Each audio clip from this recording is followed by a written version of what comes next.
ഇളം തെന്നലായെത്തും ലൈലാന്റെ സുഗന്ധം. ഈടവഴിയേ വരണം അവളുടെ നിർബന്ധം. ഭ്രാന്തായാൽ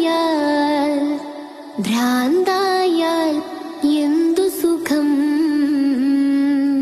സക്കറാത്തുൽ മൗത്തെന്തു രസം.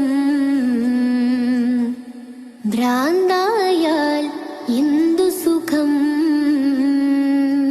സക്കറാത്തുൽ